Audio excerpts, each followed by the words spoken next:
Hello दोस्तों, नमस्कार। मैं रत्नाकर सर आप सभी का टारगेट विद गुरुकुल के ISPCS क्लास में तहे दिल से स्वागत कर रहा हूं।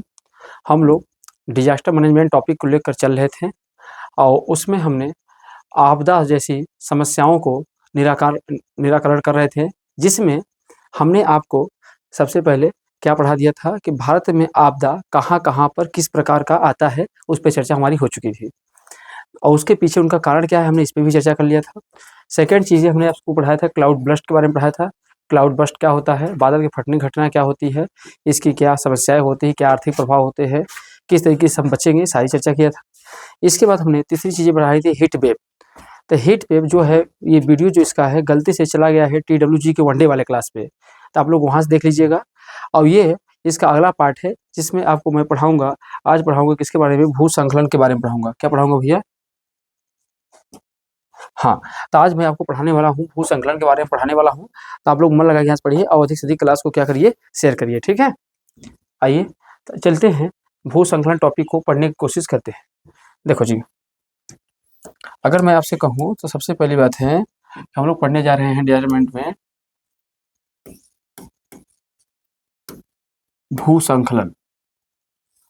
क्या पढ़ने जा रहे हैं भाई? जिसको बोलते हैं लैंडस्लाइड बोलते हैं, भूसंकलन। तो देखिए, भूसंकलन, पहली बात तो सबसे मन में आना चाहिए कि सर भूसंकलन का तात्पर्य क्या होता है, भूसंकलन कहते किसे है ना? तो देखो जायज़ सी बात है, भूसंकलन मुख्य भूसंकलन का तात्पर्य होता है कि पर्वतीय क्षेत्रों में, मुख्यतः घटना कहाँ देखने को मिलेगी, पर्वतीय क्षेत्रों में जहाँ तीव्र ढाल होगा। पर्वतीय क्षेत्रों में तीव्र ढाल में क्या होता है, जो मिट्टियाँ होती हैं, जो मलबा होती है, जो चट्टानें होती हैं, उन्हीं का कट नीचे की तरफ अग्रसर होना ही क्या कहलाता है, तो आप कह सकते हैं उन्हीं को हम लोग कहते हैं भूसंकलन। जैसे अगर मैं आपसे कहूँ कि जैसे मान लीजिए भाई कि ये हमारा क्या है, प्लेन है, क्या भैया है, प्लेन है, प्लेन एरिया है, अर्थात आप कह सकते हो मैदानी एरिया है, ठीक है ना? अब यहाँ पे मैंने आपको दिखा दिया, ये क्या हमारे पास है, एक पर्वत है, ये हमारे पास क्या भाई है, ये पर्वत है, ये माउंटेन है, ये पर्वत है। तो पर्वत में सबसे बड़ी बात है कि सबसे बड़ी बात इसमें क्या हमको दिखाई दे रहा है, इसमें है स्लोप। क्या है भैया? ये स्लोप है। अब ये जो दिखाई दे रहा है ये क्या है, स्लोप है। स्लोप, स्लोप बोले तो ढाल, ढाल है।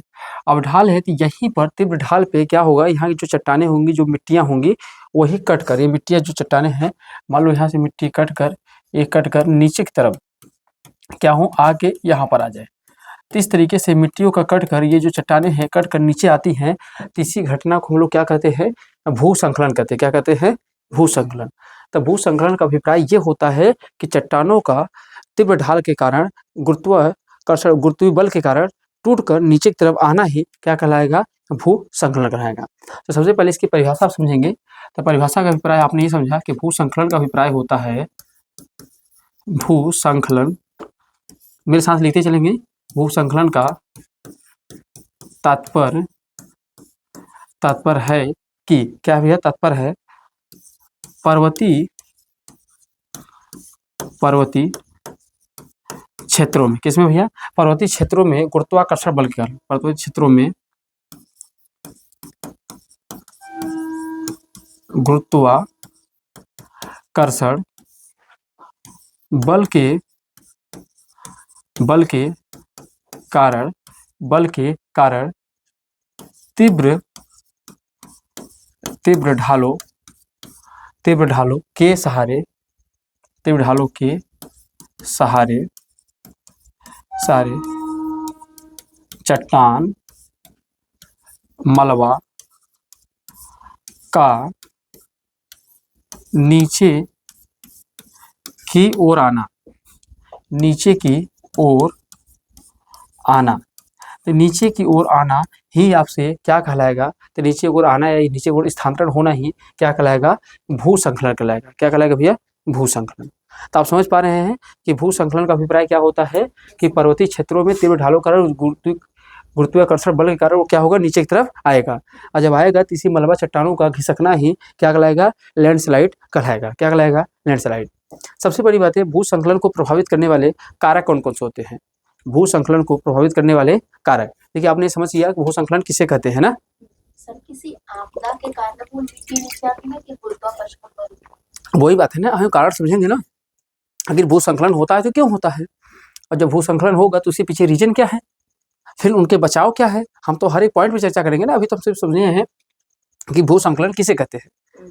तब भूस्खलन का तात्पर्य यह है कि पर्वतीय क्षेत्रों में गुरुत्वाकर्षण बल के कारण तीव्र ढालों के सहारे चट्टान मलबा का नीचे की ओर स्थानांतरण होना या आना ही क्या कहलाता है, आपका भूस्खलन कहलाता है। क्या कहलाता है भैया, भूस्खलन। समझ रहे हैं। आइए अब हम लोग समझते हैं कि भूस्खलन का पीछे कारण क्या है। देखिए, भूस्खलन को प्रभावित करने वाले कारक।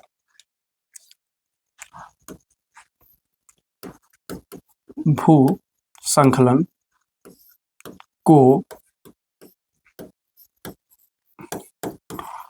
प्रभावित करने वाले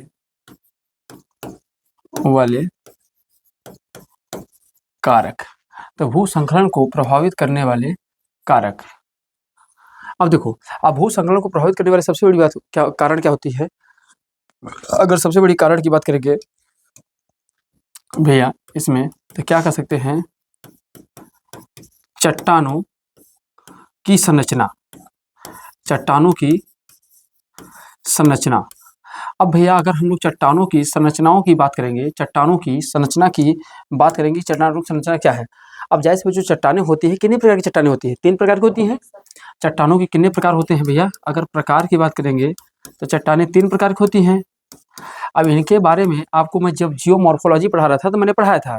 तो चट्टानें 3 प्रकार की होती है। कौन कौन सी होती है मेरे भाई। एक आप जानते हैं आग्नेय चट्टान होती है, आग्नेय चट्टान, अवसादी चट्टान, अवसादी चट्टान, और क्या होता है, रूपांतरित चट्टान। अब चट्टान 3 प्रकार होते हैं। अब जायज़ सी बात है, अगर कहीं पर लैंडस्लाइड हो रहा है, कहीं पर भी अगर लैंडस्लाइड हो रहा है, तो एक बात इंपॉर्टेंट होगा ना कि आपकी कौन सी चट्टानें मिलेंगी। अब आग्नेय चट्टान जो होती हैं वो किससे बनती है, मैग्मा से, लावा से। और जो लावा से मैग्मा से बनती है वो समानता कैसी होती है, ठोस होती है, कठोर होती है। तो जहाँ आग्नेय चट्टान पाए जाएंगे वहाँ पर लैंडस्लाइड की मामले जो होंगे कम देखने को मिलेंगे। लैंडस्लाइड के मामले कम होंगे, भूस्खलन के मामले कम होंगे। क्यों कम होंगे, क्योंकि ये चट्टानें कठोर होती है, ठोस होती है। पर यही अवसादी चट्टानें जो होती है कैसी होती है, परतदार होती है। इसमें लेयर बाय लेयर पाए जाते हैं, और जब लेयर बाय लेयर पाए जाते हैं तो ये हल्के होते हैं, इनमें बहुत ज़्यादा मजबूत नहीं होते हैं, इसके कटाव की संभावना क्या होती है, ज़्यादा होती है। और यही रूपांतरित चट्टानें किसे कहते हैं, जब ताप दाब के कारण इनमें परिवर्तन आ जाए। किसमें, अवसादी चट्टानों, आग्नेय चट्टानों से, तब क्या बनती है, रूपांतरित चट्टानें। आपने इस सब के बारे में पढ़ा होगा। रूपांतरित चट्टानें कब बनती हैं, जब आग्नेय चट्टान अथवा अवसादी चट्टानों को परिवर्तित करते हैं, उसमें ताप बढ़ा देंगे, दाब बढ़ा देंगे, तो ताप और दाब के कारण उसके अंदर जो परिवर्तन आते हैं उन्हीं को हम लोग क्या कहते हैं, रूपांतरित चट्टानें। तो हमको सबसे पहली बात करना है कि अगर भूस्खलन कहीं पर आ रहा है तो उसके लिए सबसे बड़ा इंपॉर्टेंट कारण होता है कि चट्टानें किस प्रकार की पाई जा रही हैं। और जहाँ पे चट्टानें, अवसादी चट्टानें पाई जाएंगी, वहाँ पे लैंडस्लाइड के मामले आपको ज़्यादा देखने को मिलेंगे, भूस्खलन के मामले ज़्यादा देखने को मिलेंगे। क्योंकि यह चट्टानें कैसी होती हैं, मुलायम होती हैं, परतदार होती हैं। और जो चट्टानें परतदार होती हैं भाई, लेयर बाय लेयर है, एक ऊपर एक रखा हुआ है, तो जैसे मिट्टी उस पर पड़ा, पानी पड़ा, या फिर भूकंप आया तो ऊपर वाला हिस्सा क्या हो गया, घिसक गया, और घिसक कर क्या हो गया, नीचे की तरफ चला गया। समझ रहे हैं। और जो चट्टानें कठोर हैं, तो जब वो टूटेंगे तो बड़ी भारी मात्रा में टूटेंगी, छोटी छोटी मात्रा में नहीं टूटेंगे। पर जो अवसादी चट्टानें हैं उनके टूटने की संभावना क्या हो जाएंगी, प्रबल हो जाएंगी भैया। इस बात के भी ध्यान देंगे, चट्टानें कैसी हैं। दूसरी बात हम ये भी देखेंगे, पर्वत के प्रकार। अब ये देखेंगे जहाँ पे भी अगर आपदा आ रहा है, जहाँ पर भी आपदा आ रहा है तो वहाँ पे पर्वतें कैसी होती हैं। अब आप जानते हैं पर्वत भी कितने प्रकार के होते हैं भाई, 3 प्रकार के होते हैं। पर्वत भी कितने प्रकार के होते हैं, 3 प्रकार के होते हैं। एक आप लोग को पता है कौन सी पर्वत है भैया, वलित पर्वत, अर्थात कह सकते हैं उसके फोल्ड माउंटेन। फिर कौन सा आपका होता है भैया, ब्लैक माउंटेन, ब्लैक पर्वत, ऐसे भ्रंशोत पर्वत कहते हैं। और तीसरा होती है ज्वालामुखी पर्वत। कौन सी पर्वत है भाई, ज्वालामुखी पर्वत। तो हम ये देखेंगे कि जहाँ पे लैंडस्लाइड आ रहा है तो उसके पीछे कारण क्या है, कौन सा माउंटेन है, वलित पर्वत है, ब्लैक पर्वत है या ज्वालामुखी पर्वत। अब उन लोगों की यह बात बेहतर समझ में आएगी भाई, वो इस पे अच्छे से लिख पाएगा। अब जिसको वलित पर्वत की संरचना के बारे में पता होगा, वलित पर्वत के गुण के बारे में पता होगा, ब्लैक माउंटेन कैसे बनते हैं, ज्वालामुखी माउंटेन कैसे बनते हैं, सभी बारे में जानकारी होनी चाहिए। तीसरी भैया, जो चट्टाने हैं, चट्टाने क्या हैं, मान लो चट्टाने जो हो भैया कैसे हो, दरार सहित है या दरार रहित होंगे भाई, रहित हो। मतलब चट्टाने में क्या अगर फॉल्ट पाए जा रहे होंगे ये भी देखेंगे। चट्टाने कैसे भैया हो, खड़ी दरार हो, खड़ी दरार हो, और क्या हो सकती है,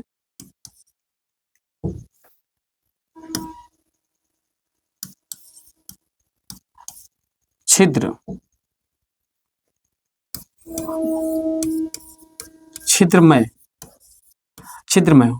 तो भैया आप ध्यान दीजिएगा, कोई भी चट्टान है तो चट्टान ये देखेंगे चट्टान में दरार रहित है कैसा। अगर मान लो दरारों, अगर चट्टानों में फॉल्ट पाया जा रहा होगा तो उनके अंदर टूटने की संभावना क्या होंगी, ज़्यादा हो जाएंगी।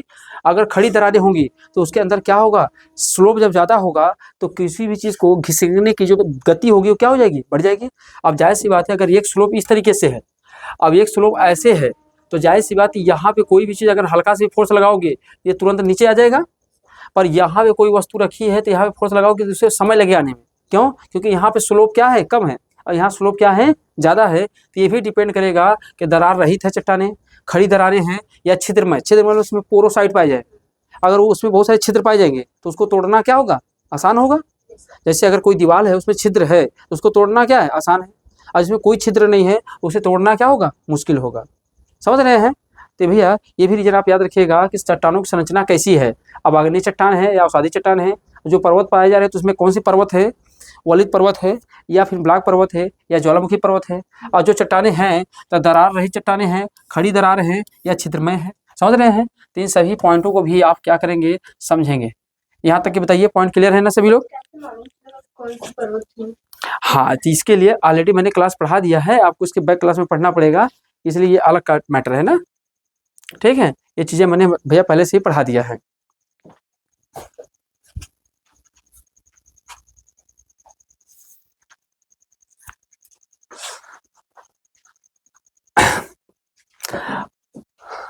चले आगे चले।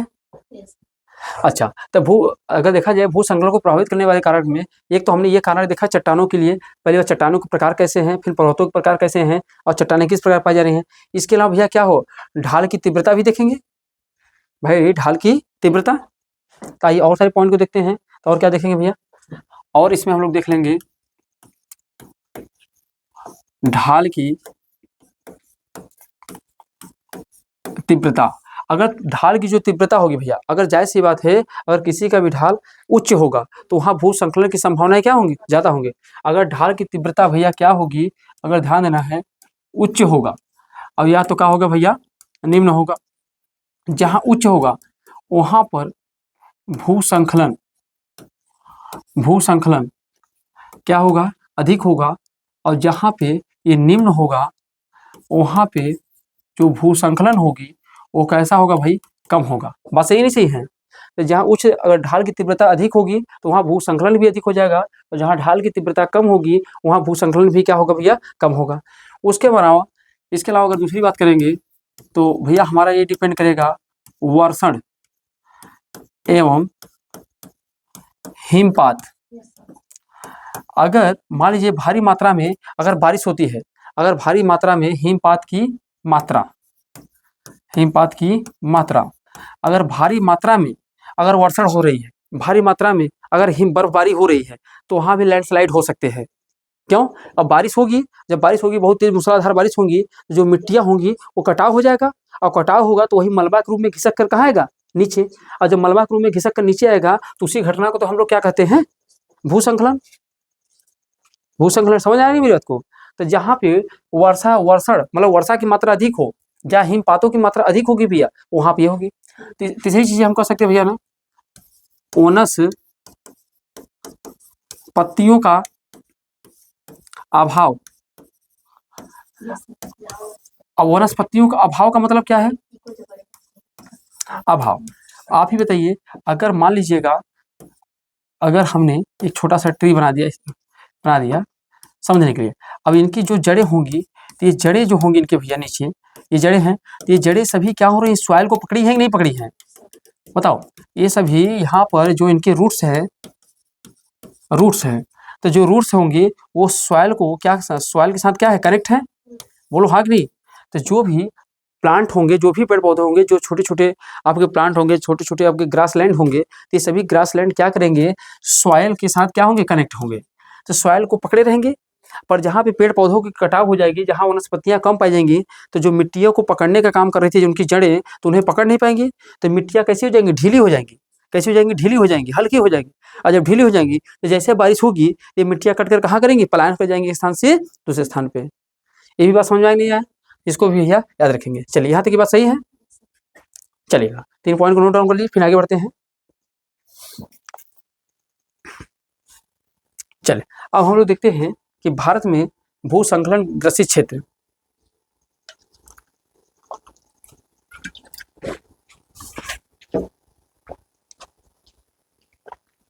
आइए हेडिंग बनाएंगे, भारत में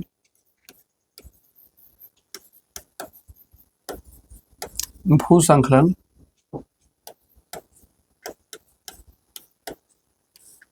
ग्रसित क्षेत्र।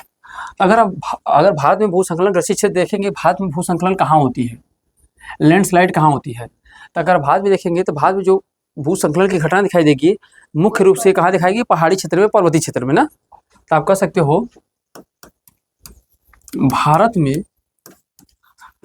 में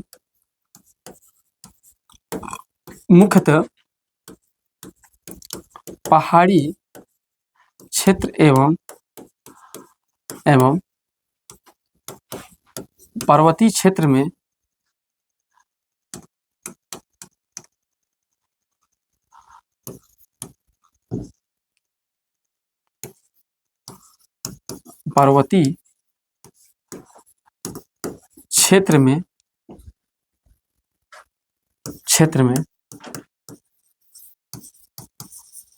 भू संकलन की घटना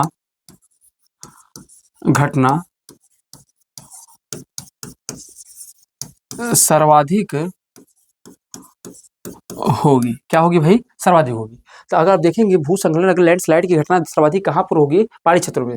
अब इन पहाड़ी क्षेत्रों को अगर जब हम पढ़ेंगे तो इसे 2 रूपों में बांट लेंगे भैया। अब पहाड़ अगर देखेंगे हम लोग कितने भागों में पाए जाते हैं, 2 क्षेत्रों में। तो एक तो हम लोग देखेंगे हिमालय क्षेत्र में, क्या देखेंगे, हिमालय के पर्वतीय क्षेत्र में देखेंगे, हिमालय के, ये क्वेश्चन पूछा भी गया है, हिमालय के पर्वतीय क्षेत्र में भू संकलन के कारण, क्या देखेंगे भैया, कि हम देखेंगे हिमालय के पर्वतीय क्षेत्र में भू संकलन के कारण, कि हिमालय पर्वतीय क्षेत्र में भूकंप कैसे आते हैं, अरे सॉरी लैंडस्लाइड कैसे हो रहा है, और प्लस हम लोग देखेंगे प्रायद्वीपीय पठारी क्षेत्र के, प्रायद्वीपीय पठारी क्षेत्र में भू संकलन के कारण। तो दोनों घटनाओं को हम देखेंगे कि हिमालय के पर्वतीय क्षेत्र में कैसे भू संकलन हो रहा है, और प्रायद्वीपीय पठारी क्षेत्र में कैसे भू संकलन हो रहा है ना। तो सबसे पहले हमारी हेडिंग क्या बनेगी भैया, हिमालय के पर्वतीय क्षेत्र में भू संकलन। क्या देखेंगे, हिमालय के पर्वतीय क्षेत्र में भू संकलन। फिर हम लोग किसको देखेंगे, आपको किसको देखेंगे, हाँ प्रायद्वीपीय पठार को ना, चलेगा। तो इसके बारे में एक एक पॉइंट को हम लोग क्या करेंगे, समझते हुए चलेंगे, ठीक है। देखो भैया, अगर मैं सबसे पहली बात करूंगा ना, तो देखो जो आपका हिमालय है, तो हिमालय की निर्माण कैसे हुई है। तो हिमालय का अगर निर्माण, अगर फॉर्मेशन देखेंगे, फॉर्मेशन ऑफ, यहाँ तक दिखाई दे रहा है ना आप लोग को, फॉर्मेशन ऑफ हिमालय। तो अगर फॉर्मेशन ऑफ हिमालय आप देखने की कोशिश करोगे, तो 2 प्लेटों के आपस में टकराने से, और जब 2 प्लेटें आपस में टकराती हैं, 2 प्लेटें एक तरफ ही गति करती हैं, तो उसे बोलते हैं अभिसारी प्लेट किनारा। क्या बोलते हैं, अभिसारी। जैसे अगर मान लीजिए कि हमारे पास एक प्लेट ये है, अब एक प्लेट हमारे पास क्या है, ये है, 2 प्लेटें हैं। तो इसको मान लेते हैं हमारा P1 प्लेट है भाई, इसको मान लेते हैं P2 प्लेट है। तो यही प्लेट जब एक दूसरे की तरफ गति करती हुई आती है, तो जब प्लेटें एक दूसरे की तरफ गति करती आती है तो इसे बोलते हैं अभिसारी प्लेट किनारा। क्या बोलते हैं भाई? अभिसारी प्लेट किनारा बोलते हैं। और जो अभिसारी प्लेट किनारा होता है इसे हम लोग क्या कहते हैं, विनाशात्मक प्लेट भी कहते हैं। एक ऐसी प्लेट है भाई अभिसारी प्लेट किनारा। और अभिसारी जो प्लेट किनारा होता है इसे हम लोग क्या कहते हैं, विनाशात्मक प्लेट किनारा। क्या कहते हैं भाई? तो देखो, तो जब ये 2 प्लेटें आपस में टकराएंगी तो टकराने के कारण यही जो प्लेटें हल्की होंगी वो फ्लोट करके कहाँ उड़ जाएंगी, ऊपर उड़ जाएंगी। और जो प्लेटें हल्की होंगी, जो प्लेटें भारी होंगी वो डेंसर प्लेटें होंगी तो कहाँ चली जाएंगी, नीचे सबडक्ट हो जाएंगी। कहाँ हो जाएंगी? नीचे। तो यही जब हिस्सा उठ गया ना, तो इसी को हमने क्या कर दिया, जो हिस्सा उठ गया तो इसी को हमने क्या कर दिया भैया, माउंटेन। क्या कर दिया? माउंटेन। तो माउंटेन कैसे बना? हिमालय ऐसे बना। अब एक चीज बताओ, जब ये प्लेटें इधर जा रही है, ये प्लेटें इधर आ रही हैं, तो ये प्लेटें तो ऐसा नहीं है ना कि आने पर रुक जाएंगी। तो हमेशा जब आ रही है तो इनके बीच में क्या हो रहा है, टकराव हो रहा है। और टकराव होने से आंतरिक ऊर्जा का जन्म हो जा रहा है। टकराव होने से इनके इंटरनल एनर्जी का अधिक से अधिक रिड्यूस हो रही है, निकल रही है। और एनर्जी के निकलने के कारण यह जो है ना, ये भूकंपी क्षेत्र बन जा रहा है। हिमालय रीजन कैसा बन जा रहा है भैया? भूकंपी क्षेत्र। क्या बन जा रहा है भाई? मैं लिख दे रहा हूँ, इसके कारण ये क्या बन जा रहा है, भूकंपी क्षेत्र। अब भूकंपी क्षेत्र जब बन जाएगा तो इसमें हमेशा हलचल होता रहेगा। और जब हलचल होगी, अब बताओ, जब भूकंपी क्षेत्र बन जाएगा तो यहाँ पे ऊर्जा उत्पन्न होगी, तो ऊर्जा ऊपर निकलेगी, तो इससे हिमालय के ऊपर क्या होगा, हलचल होगा। जब हिमालय के ऊपर हलचल होगा तो हिमालय की स्लोप ढलाई पाई जाती है, तो इससे मिट्टी होंगी कट कट के कहाँ आएंगी, नीचे आएंगी। तो सबसे पहली बात, जो हिमालय है वो क्या आता है, भूकंप के 5 जोन में आता है। भारत में कुल कितने जोन है? 5 है। तो किस जोन में आता है? V5 में आता है, मतलब कि 5 जोन में आता है। और जब 5 में आता है तो इस कारण भूकंपी क्षेत्र के कारण भी यहाँ पे भूसंकलन होने की संभावना होती है। पहली बात समझ नहीं आएगा? तो पहली बात क्यों आ रहा है भूकंप यहाँ पे, क्योंकि यहाँ पे क्या आ रहा है भाई, यहाँ भूकंपी क्षेत्र के अंदर हिमालय आता है, इसलिए हिमालय के अंदर भूसंकलन देखने की घटना दिखाई देती है। तो पहली चीज तो क्या दिखाई देगी आपको, भूकंपी क्षेत्र। अगर दूसरी चीज अगर मैं बात बोलूंगा, ये दूसरी चीजें क्या हो रही है, अभी मैं लिखवा दूंगा, समझिए, सिर्फ अभी सेंटेंस बोल के मैं लिखवा दूंगा सारी चीजों को।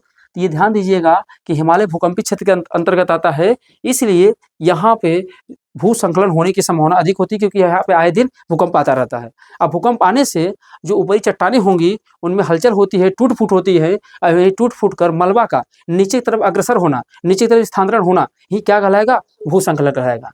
बात समझ पा रहे हैं मेरी बात को? चलिए दूसरी कारण बताएंगे। तो भैया कह सकते हो ना कि दूसरी बात यह है कि जो भूकंप होगा यह विनाशात्मक प्लेट है, ये हमेशा टकराते भी रहते हैं, इस कारण भी टूट फूट होती है। तीसरी बात, अब यहाँ पे देखेंगे भैया, तीसरी बात अगर देखेंगे तो ढाल कैसा होता है, तीव्र ढाल पाया जाता है, तीव्र ढाल होता है। अब अभी आपको मैंने बताया जस्ट इसके पहले वाले में आप देखने की कोशिश करेंगे, यहाँ मैंने देखा है, आपको दिखाया है, कहाँ पे भाई, खड़ी दरार, तीव्र ढाल। अगर तीव्र ढाल होगा तभी क्या होगा, लैंडस्लाइड होने की संभावना अधिक होगी। और हिमालय के अंदर मेरे भाई ऐसा नेचर देखने को आपको मिलता है, इसलिए यहाँ पे क्या पाया जाता है, तीव्र ढाल पाया जाता है। इस कारण भी यहाँ पे भूसंकलन होने की संभावना अधिक होती है। और सबसे बड़ी बात है, हिमालय की जो ऊंचाई है, हिमालय की ऊंचाई जो है, ऊंचाई अधिक है। अब जानते हैं जब ऊंचाई अधिक होता है तो आप लोग अच्छे से पता है 165 मीटर ऊपर जाने पर 1 डिग्री सेल्सियस टेम्परेचर क्या हो जाता है, कम। क्या हो जाता है, कम। जब 165 मीटर आप ऊपर जाएंगे तो 1 डिग्री सेल्सियस टेम्परेचर क्या हो जाता है, कम हो जाता है। और जब कम हो जाता है तो जैसे जैसे ऊंचाई जाएंगे तो टेम्परेचर कम हो जाएगा, तो जो वाष्प होगा वो वाष्प किस में चेंज हो जाएगा, ग्लेशियर में, हिम में, आइस में। जब ऊपर जाएंगे टेम्परेचर कम होगा, और टेम्परेचर कम जाने से जो वाष्प होता है, जो वेपर होता है ऊपर जा रहा है, वो किस में चेंज हो जाता है, वो वाष्प में चेंज, किस में, आइस में, हिम में। और जब हिम होगा तो यहाँ बताइए बर्फ हमेशा पाएंगे। ऊंचाई अधिक है तो आप कह सकते हो कि यहाँ पे क्या मिलेंगे भैया, बर्फ मिलेंगे। यहाँ क्या मिलेंगे, बर्फ। और जब बर्फ मिलेंगे तो भैया बर्फ मिलेंगे तो वर्षा के समय तो बारिश होगी। और जब गर्मी आएगा तो बर्फ पिघलेगा। तो यहाँ की नदियाँ, हिमालय से जो निकलने वाली नदियाँ होती हैं, हिमालय की नदियाँ, तो कह सकते हैं हिमालय की नदियाँ, तो हिमालय की नदियाँ कैसी होती हैं? 12 मासी होती हैं। 12 मासी मतलब होती हैं कि वर्ष भर बहती रहती है। ये साल भर बहती रहती है। क्यों? क्योंकि बरसात के समय तो इन्हें पानी मिल ही जाता है, और गर्मी के समय जब सूखती हैं तो गर्मी के समय बर्फ जो होता है, टेम्परेचर बढ़ने से बर्फ पिघलने लगेगा, और जो बर्फ पिघलेगा तो भी नदियों के अंदर पानी की मात्रा को क्या करेगा? बढ़ा देगा। और जब पानी की मात्रा को बढ़ा देगा तो इससे भी क्या होगी? लगातार पानी जब आएंगे तो ढाल के कारण क्या होंगे? मिट्टियों का कटाव होगा। जब नदियाँ ऊंचाई से नीचे ऊपर आ रही हैं, जब नदियाँ ऊपर से नीचे की तरफ आ रही हैं, तो मिट्टियों को क्या कर देंगी? कटाव कर देंगी, और कटाव करेगी तो यही मलबा फिर क्या करेगा? आगे तरफ अग्रसर होगा।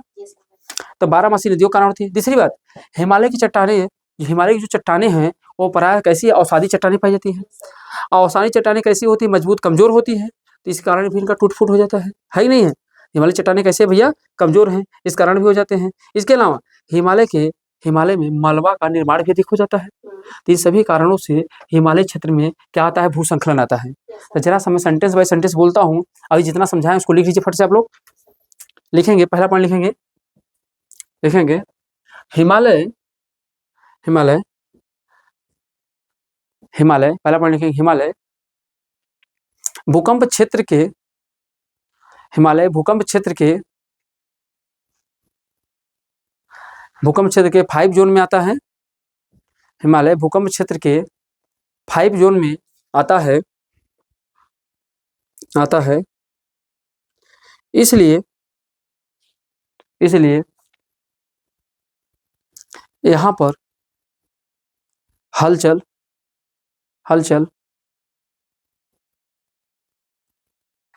होता रहता है, और भूसंखलन जैसी घटना घटित होती है। हलचल होता रहता है और भूसंखलन जैसी घटना घटित होती रहती है।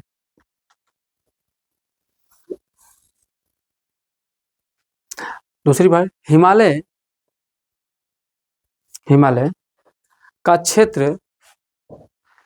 का क्षेत्र, अभिसारी प्लेट किनारा है। हिमालय का क्षेत्र अभिसारी प्लेट किनारा है, जो प्रायः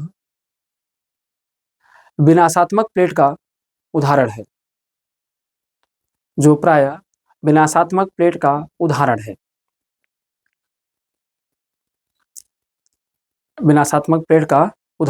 है। जैसे जब भाई अभिसारी प्लेट किनारा है तो टकराव हमेशा होता रहेगा, तो मिट्टियों का कटाव होता रहेगा। तीसरा, हिमालय क्षेत्र की नदियाँ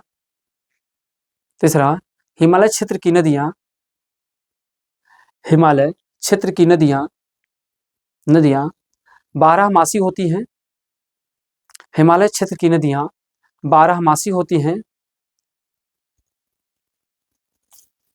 हिमालय क्षेत्र की नदियाँ 12 मासी होती हैं, जिस कारण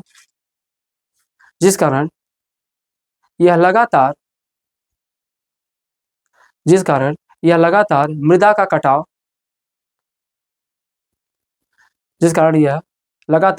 कटाव और मलबा को इकट्ठा करती रहती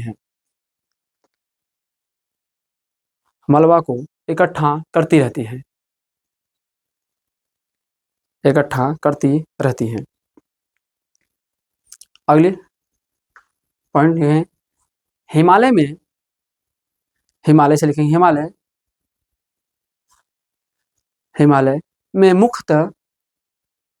हिमालय में मुख्यतः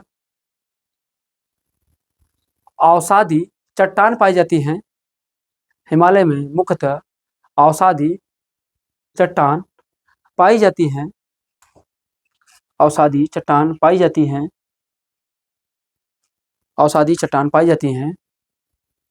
जो प्रायः कमजोर होती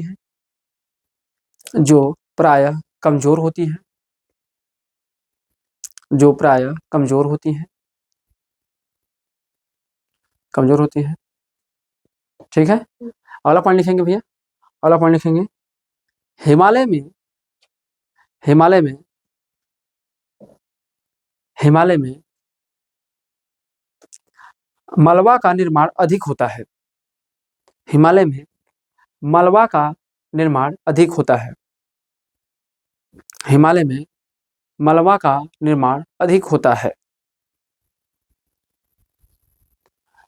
मलबा का निर्माण क्या होता है भैया? अधिक होता है। ठीक है ना। अगला अब देखेंगे, डालेंगे अगला पॉइंट, हेडिंग डालेंगे हिमालय के क्षेत्र में हिमालय के क्षेत्र में हिमालय के क्षेत्र में हिमालय के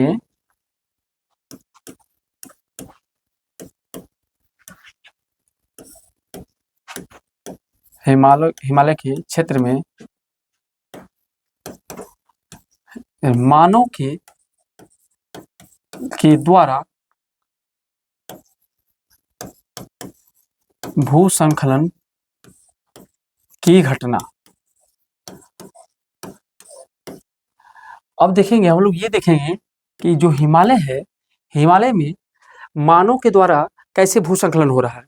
मानव कैसे जिम्मेदार है लैंडस्लाइड के लिए?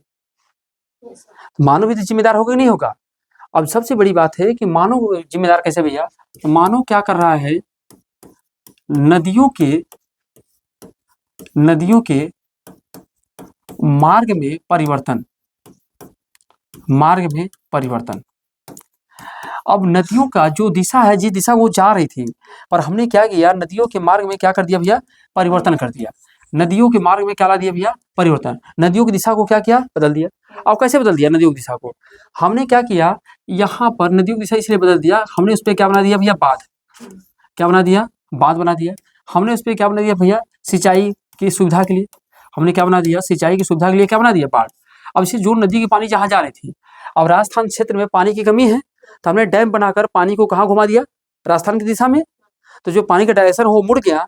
अब जाहिर सी बात, अपने राजस्थान में एक अच्छे उद्देश्य को लेकर बांध क्यों बनाया गया? सिंचाई के लेकर। किसके लेकर बनाया भैया? सिंचाई के लिए।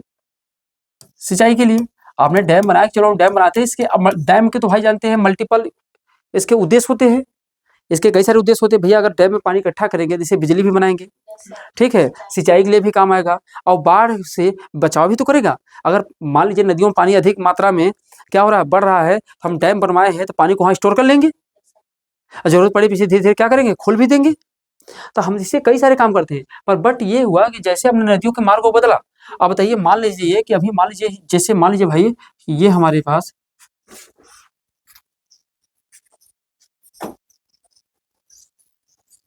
ये हमारा भारत का निचला वाला हिस्सा है। ये भारत का हमारे कैसा है भाई?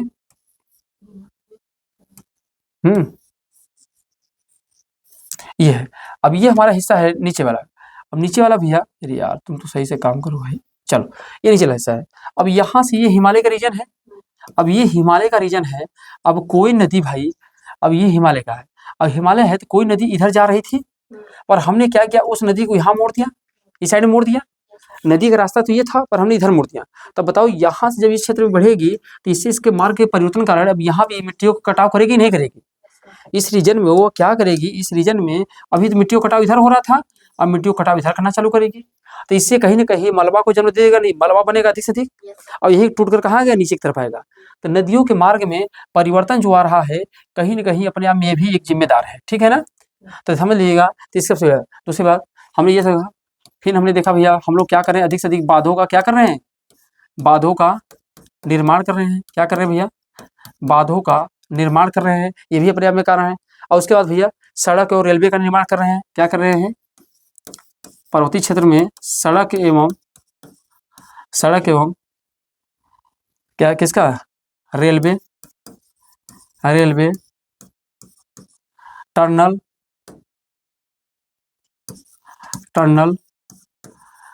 आदि का निर्माण। अब इसी बताइए, जब जायज सी बात है, आप पर्वतीय क्षेत्रों में क्या करेंगे? टनल, सुरंग बना रहे हैं। अब सुरंग बनाएंगे, चट्टानों को क्या करेंगे? काटेंगे। तो जो चट्टानें होंगी कैसी हो जाएंगी? कमजोर हो जाएंगी। तो कहीं ना कहीं ये भी कारण होंगे सड़क और इस सब के बारे में। इसके अलावा भैया हम लोग क्या कर रहे हैं? खनिज की खुदाई क्या कर रहे हैं? खनिज की खुदाई, तो ये भी अपने आप में कारण बना, खनिज की खुदाई कर रहे हैं। चट्टानों को काट कर क्या बना रहे हैं, टनल बना रहे हैं। तो ये सभी कारण होते हैं हिमालय क्षेत्र में मानव के द्वारा। अब मानव अपनी सुख सुविधाओं के लिए तो काम कर रहा है ना। अब क्या कर रहा है, पर्वतों को काट करके सड़क बना रहा है, पर्वतों को काट कर ही क्या कर रहा है, टनल बना रहा है रेल पासिंग के लिए, सड़क बना रहा है, परिवहन बना रहा है, बिजली, हर एक चीज काम कर रहा है, खनन करवा रहा है। तो इससे क्या हो रही है, चट्टानें कमजोर हो रही, टूट रही हैं। और जो चट्टानें टूट रही, कमजोर हो रही हैं, तो कहीं ना कहीं ये भूसंकलन जैसी घटना को क्या कर रही हैं, जन्म दे रही हैं। ठीक है ना। तो ये पूछ सकता है हिमालय क्षेत्र में मानव, अभी देखिए आपको पूछने वाली क्या बात है, अभी कल ही 2025 का, नहीं 2025 का क्या हुआ है, कल मेंस का पेपर था ना, 29 तारीख से चालू है। यूपीपीसीएस का, यूपीपीएससी का मेंस का पेपर है। और कल 2 पेपर हुए हैं, कल हुए हैं। एक तो एसे का पेपर हुआ है और दूसरा किसका हुआ भैया, हिंदी का, हिंदी का पेपर हुआ है। और एसे के पेपर में पूछा गया था भूसंकलन के पीछे मानव जनित तथा प्राकृतिक जनित कारण कौन से हैं। मानव जनित और प्रकृति जनित कारण कौन सा है, उस पर आप चर्चा कीजिए। अब बताइए, आपसे ये क्वेश्चन पूछा गया था, मानव जनित और प्रकृति जनित कौन है।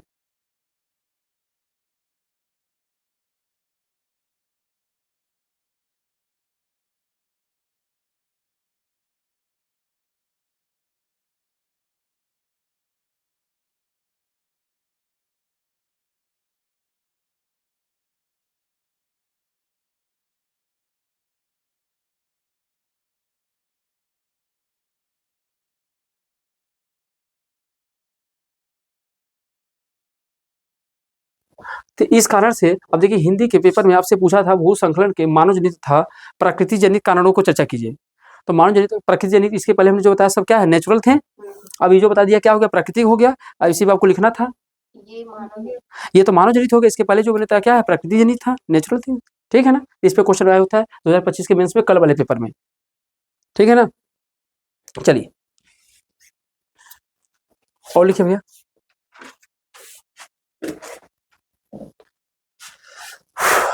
आगे चले, यहाँ तक की बातें हो गई ना।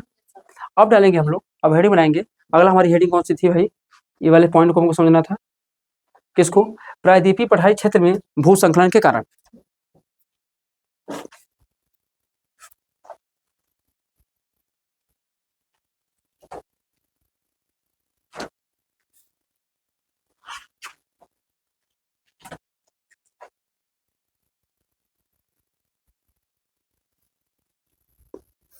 चले अब लिखेंगे, इसके परसेंटेज को बोलता जाता हूँ, समझ जाएंगे ना।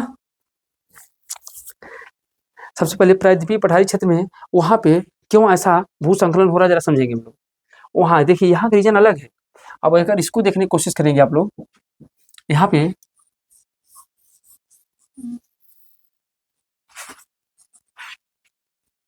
ये हमारा क्या है, दक्षिण भारत का हिस्सा है। तो यहाँ पर आप देखने की कोशिश करेंगे तो यही तो,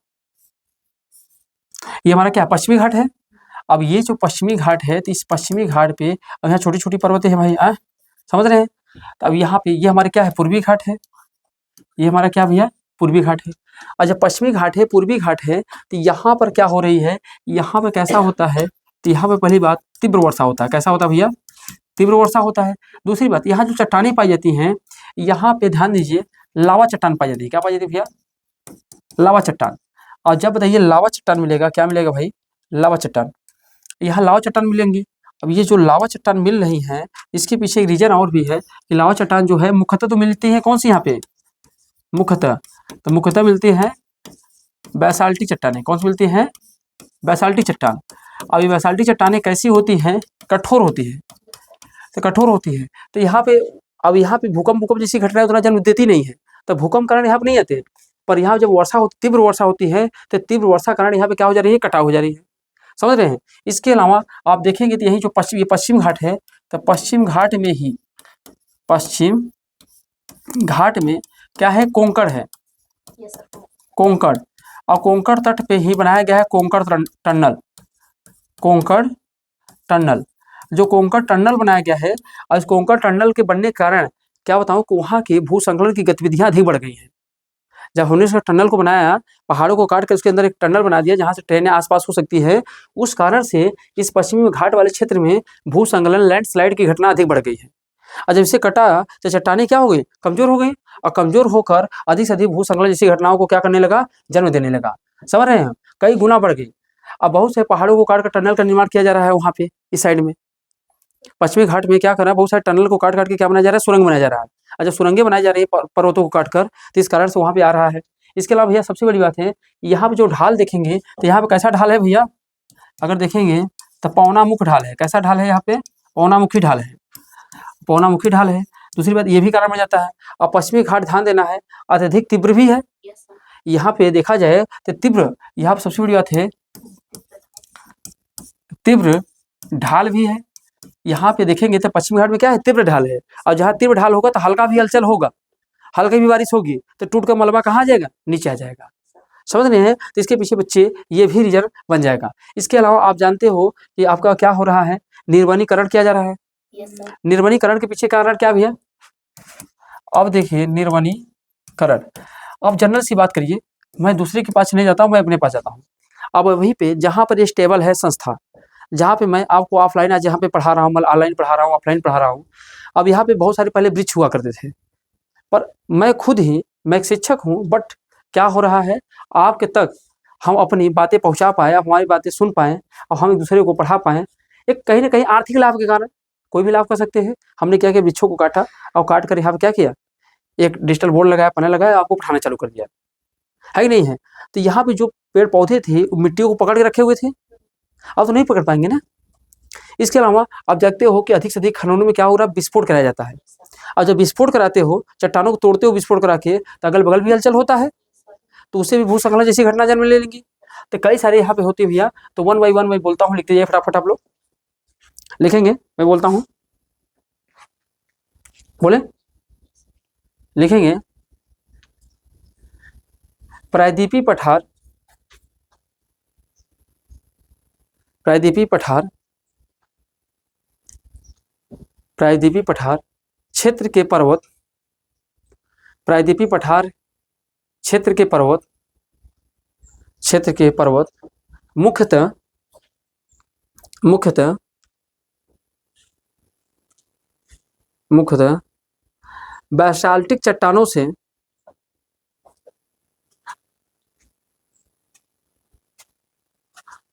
बैसाल्टिक चट्टानों से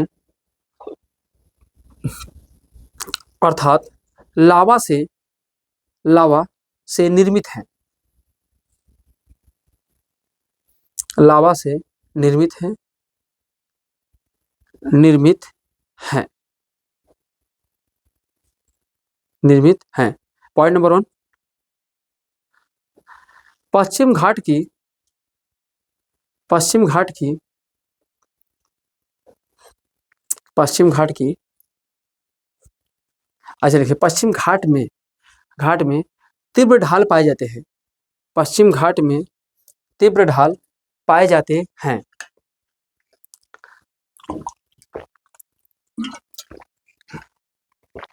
पश्चिम घाट में तीव्र ढाल पाए जाते हैं, पाए जाते हैं।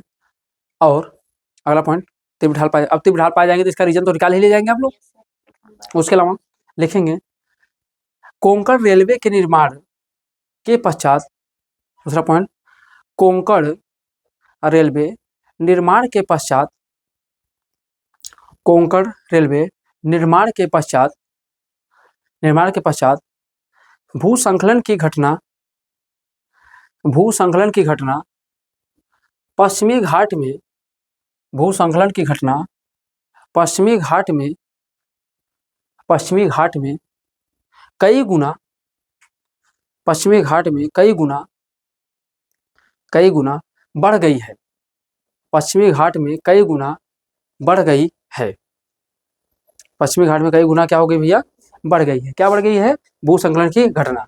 इसके अलावा बहुत पहाड़ों को काटकर, बहुत सारी पहाड़ों को काटकर,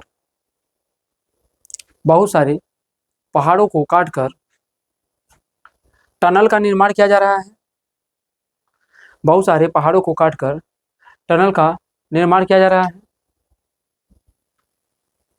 बहुत सारे पहाड़ों को काटकर टनल का निर्माण किया जा रहा है।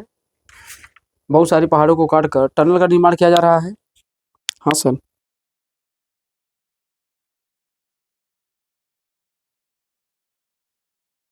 बहुत सारे टनल का निर्माण किया जा रहा है। अब बताओ, बहुत सारे जब टनल का निर्माण किया जाएगा तो चट्टानें कैसी होंगी? खोखली होंगी। और खोखली होंगी तो थोड़ा सा भी फोर्स लगेगा तो टूटने की संभावना क्या हो जाएगी? बढ़ जाएगी। और जैसे चट्टानें टूटेंगी तो मलबा के रूप में क्या होंगी? स्थानांतरित होंगी। और जब स्थानांतरित होंगी तो अपने साथ आते आते बहुत सारी चट्टानों को, बहुत सारे पर्वतों को तोड़ती लेके चली जाएंगी।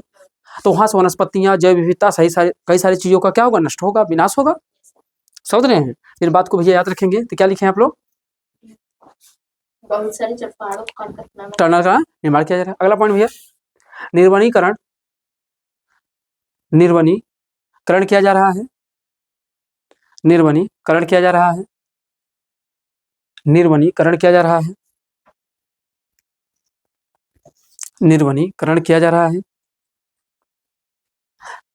शहरों की जनसंख्या को बसाने के लिए, शहरों की जनसंख्या को बसाने के लिए या शहर बसाने के लिए ऐसे लिख सकते हैं। निर्वनीकरण किया जा रहा है बढ़ती हुई आबादी को शरण देने के लिए।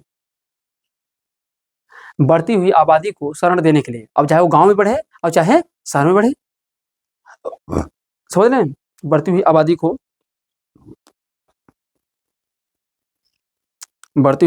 को शरण देने के लिए ना। अब भाई उनको ठहरने के लिए, रहने के लिए निवास चाहिए नहीं चाहिए? घर चाहिए नहीं चाहिए? अब घर चाहिए तो हम लोग क्या करेंगे? जंगलों को काटेंगे। और जंगलों को काटेंगे तो वहां पे हम लोग क्या करेंगे? घर बना देंगे रहने के लिए। ठीक है, ये सभी कारणों भैया उससे दबाव बढ़ेगा। इसके अलावा भैया खानों के विस्फोट के कारण खानों के विस्फोट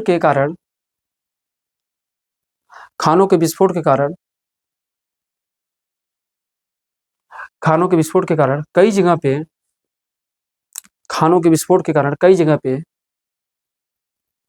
पे भूमि के धंसने की घटना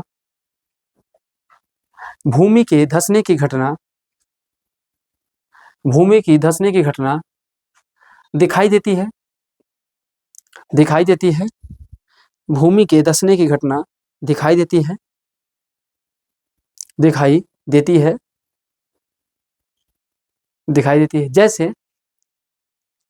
जैसे भूमि के धंसने की घटना क्या होती है भैया? दिखाई देती है। जैसे किसको बता सकते हैं आप लोग? जैसे छोटा नागपुर की पहाड़ी क्षेत्र में, जैसे कि छोटे नागपुर के पहाड़ी क्षेत्र में,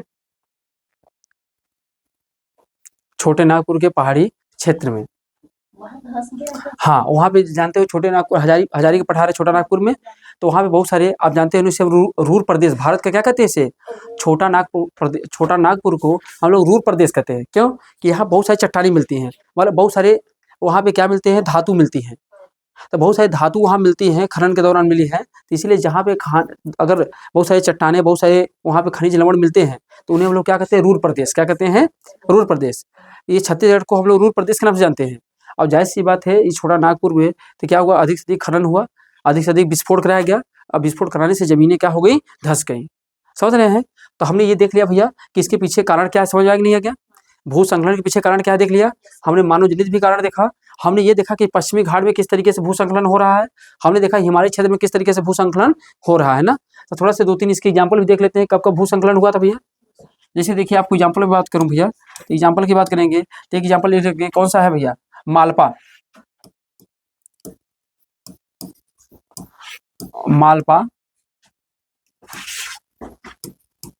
भूसंकलन। मालपा भूसंकलन कब हुआ था भैया? 1998 में। कब हुआ था? 1998 में। कहाँ पर है ये? यूके में है। कहाँ पर है भैया? तो ध्यान देना, यूके में है।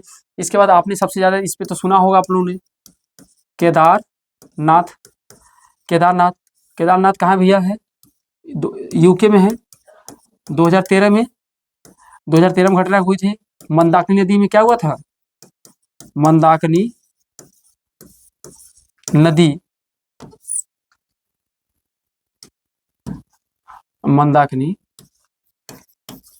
नदी में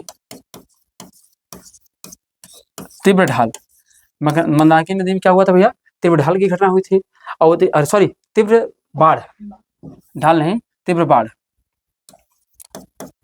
इसमें तीव्र बाढ़ है जिसके कारण केदारनाथ में बहुत सारे क्या हुए, चट्टानें टूट कर बहुत सारे वनस्पतियां विनाश हो गए थे। उसी पे देखिए केदारनाथ की ही मूवी बनी थी केदारनाथ, जिसमें किसने, सुशांत सिंह राजपूत ने क्या क्या था, रोल किया था, सुशांत सिंह राजपूत ने, जिसका मृत्यु हो चुका है, ठीक है ना।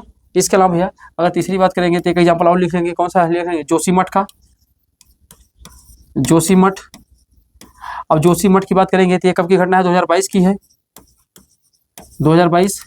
अब आपको बताऊँ जोशीमठ में आप जाएंगे, जोशीमठ में जाएंगे तो वहाँ जितनी भी घरें हैं, वहाँ जितनी भी घरें हैं, सभी घरों में आपको दरारें मिलेंगी, फॉल्ट मिलेंगे सभी दीवारों में। हाँ, क्योंकि वहाँ पे हमेशा जोशीमठ में क्या हो रहा है, हलचल हमेशा हो रहा है। हलचल होने से वहाँ पे दीवारें में क्या हो जाए, फॉल्ट आ जा रही हैं, और वहाँ हर एक घर में आपको देखने को मिलेगा। तो वहाँ पे रेड जोन जारी कर दिया गया कि भैया वहाँ से अधिक लोग क्या किया जाए, हटाया जाए, स्थानांतरित किया जाए। नहीं कभी भी वहाँ पे भूकंप जैसी घटना, भूस्खलन जैसी घटना जन्म ले सकती है, और अधिक से अधिक जान माल की खतरा हो सकते हैं। अब सोचिए, तो ये सभी अपने आप में क्या है, खतरनाक जोन में आते हैं भैया। तो तीनों एग्जाम्पल याद कर लेंगे। अब हम लोग देखेंगे, अगला पॉइंट देखने चल रहे हैं भैया, भूस्खलन के प्रभाव। क्या देखेंगे भैया, भूस्खलन के प्रभाव। ये तो देख लिया कि भूस्खलन क्या होता है, हमने ये भी देखा कि भूस्खलन के मानव जनित कारण क्या है, और इसके साथ साथ हमने ये भी देखा कि कृत्रिम जनित कारण क्या है। हमने ये भी देखा कि पश्चिम घाट में किस तरीके से भूस्खलन होता है। हमने ये भी देखा कि हिमालय क्षेत्र में कैसे भूस्खलन होता है। अब देखते हैं, अगर जब भूस्खलन हो रहा है तो इससे समस्या क्या हो रही है, इससे समस्या क्या होगी ना। आइए चलते हैं। सबसे पहले हम लोग समस्या बात करेंगे, तो सबसे पहले हम लोग देखते हैं भैया सामाजिक प्रभाव। क्या देखेंगे भैया, सामाजिक प्रभाव। सामाजिक प्रभाव क्या पड़ता है, तो आपको बताऊं सामाजिक प्रभाव सबसे पहले बताऊं तो सबसे पहले किसकी घटना घटती है, प्रवासन की। किसकी घटना घटती है भैया, प्रवासन की। प्रवासन को हम लोग क्या कहते हैं, माइग्रेशन। क्या बोलते हैं भैया, माइग्रेशन ना, माइग्रेशन। अब एक चीज बताऊं आपको, जो प्रवासन की घटना है, अब ये देखिए, अब जैसे मान लीजिए अगर कहीं भी क्षेत्र में अगर भूस्खलन होगा तो वहाँ की जनसंख्या को हटाना पड़ेगा ना, वह अपने घर द्वार को सबको छोड़कर एक स्थान दूसरे स्थल में जाएंगे। आप सोचिए, अगर कहीं पर उनकी कहीं पर आस्था जुड़ी है जहाँ पर वो रह रहे हैं, अब उसको छोड़कर कहीं दूसरे जगह पर जाएंगे तो वहाँ सर्वाइव करना अपने आप में क्या है, बहुत ही ज़्यादा कठिन है, बहुत ज़्यादा कष्टदायक है। तो कहीं ना कहीं समाज पर इसका प्रभाव पड़ा नहीं पड़ रहा है। तो देखते हैं, अब इसका सबसे पहला एग्जाम्पल कहाँ मिलता है भैया, आपको बताऊँ तो तीनों जगह से मिलता है। कहाँ से मिलता है, तीन जगह से मिलता है। एक तो आपको कहाँ से मिलेगा बच्चे, लद्दाख से। लद्दाख 2011, लद्दाख 2011 में आप देखेंगे, ये मेरा देखो बाबू ख है, जब मत समझना, ये मेरा ख है, ये ध्यान देना है कि ये ऐसे जो मैं बनाता हूँ ये ख है। अब इस तरीके से जब बनाऊंगा तो ज है, इसमें कन्फ्यूजन नहीं होना। तो लद्दाख में आपको देखने को मिलता है मेरे भाई। और कहाँ देखने को मिलता है, इसके बाद आप देखेंगे केदारनाथ में। केदारनाथ शिव जी की मूर्ति ही डूब गई थी 2013 में, तो वहां से भी काफी लोग प्लान किए थे। इसके अलावा भैया आप देखेंगे जोशीमठ, जोशीमठ। तो जोशीमठ की बात करेंगे तो 2022 में, तो देखेंगे यहाँ से लोगों ने क्या किया था, प्रस्थान किया था। अब एक स्थान से दूसरे स्थान पे क्या हुए थे, बच्चे गए थे। अब चीजें, इससे आम जीवन क्या होगा, प्रभावित होगा नहीं होगा। इसमें जब प्रवासन होगा तो इससे क्या होगा मेरे भाई, आम जीवन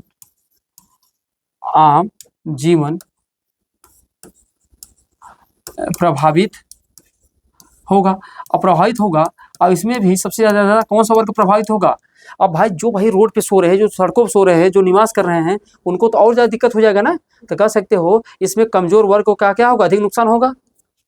कमजोर वर्ग का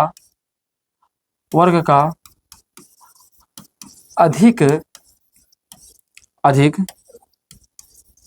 नुकसान होगा, अधिक नुकसान होगा। और क्या होगा भैया, जब अधिक नुकसान होगा, दूसरी बात क्या होगी भैया, बी नंबर, घायलों की संख्या क्या होगी, घायलों एवं मृतकों, घायलों एवं मृत्यु की संख्या बढ़ेगी। अब जाहिर सी बात है, बताइए किसी परिवार में एक ही कमाने वाला है और वह इस आपदा के चपेट में आकर, इस भूस्खलन चपेट में आकर उसकी मृत्यु हो गई। अब बताइए उसके परिवार का अब भरण पोषण कैसे चलेगा?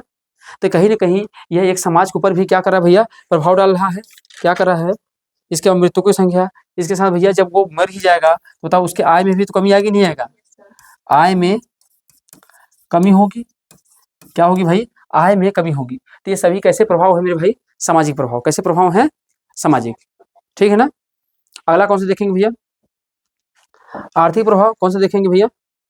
आर्थिक प्रभाव। आर्थिक प्रभाव।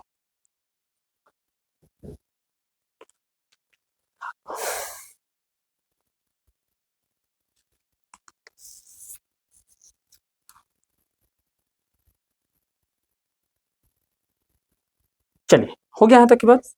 आइए अब हम लोग देखते हैं, किसको देखते हैं? अब हेडिंग बनाएंगे बच्चे, अब लोग डालेंगे क्या? आर्थिक प्रभाव।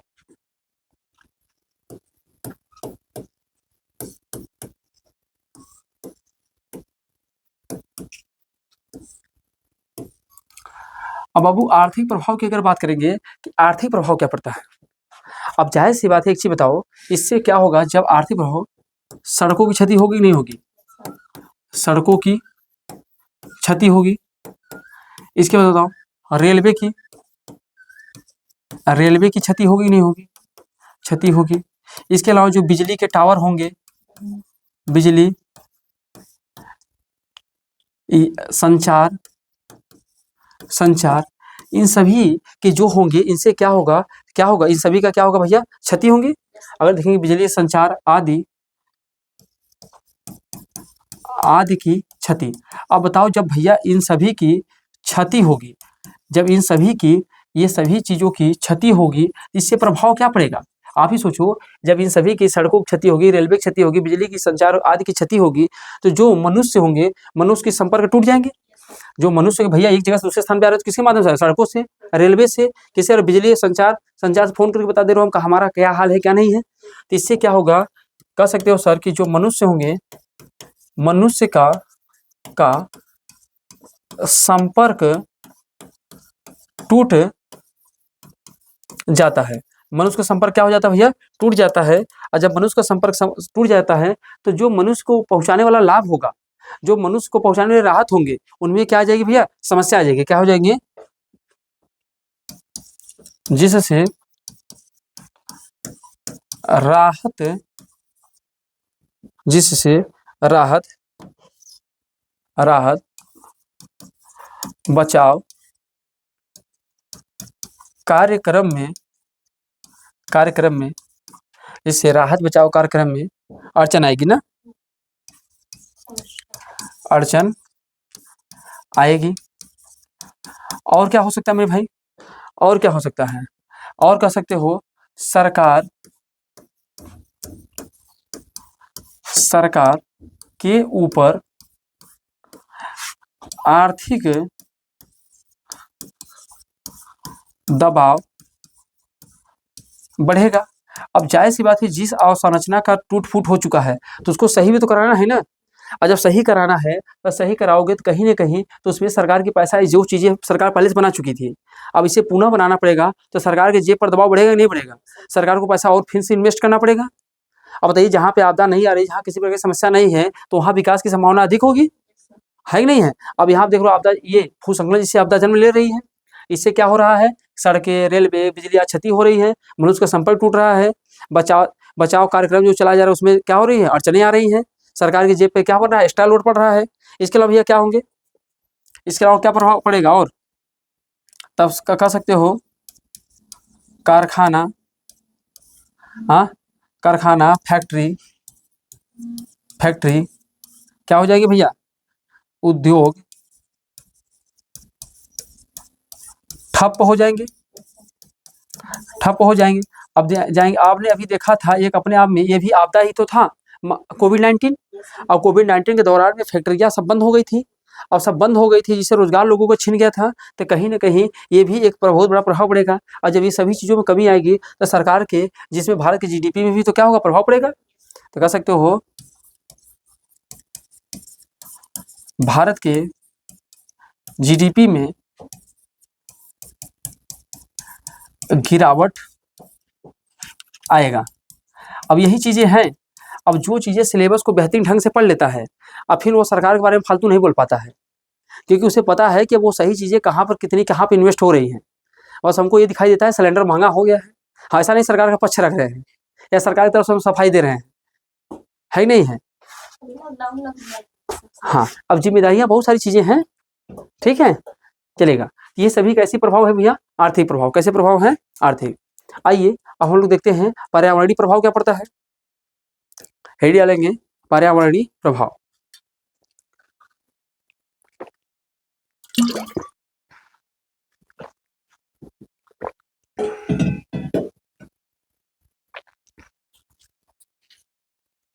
आइए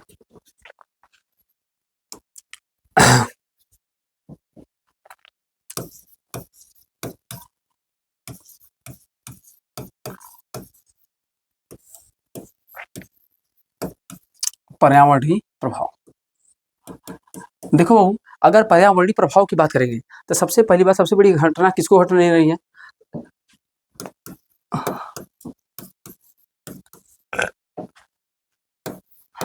निर्वनीकरण। तो सबसे बड़ी बात पर्यावरणीय प्रभाव में क्या हो रहा है? निर्वनीकरण हो रहा है। और निर्वनीकरण जब होगा तो इससे क्या होगा? आप कह सकते हो कि जैव विविधता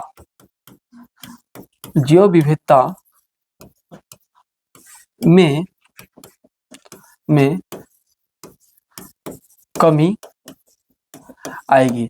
जैव विविधता में क्या आएगी भाई? कमी आएगी। तो ध्यान देना है, निर्वनीकरण जैव विविधता में क्या आ जाएगा? कमी आएगा।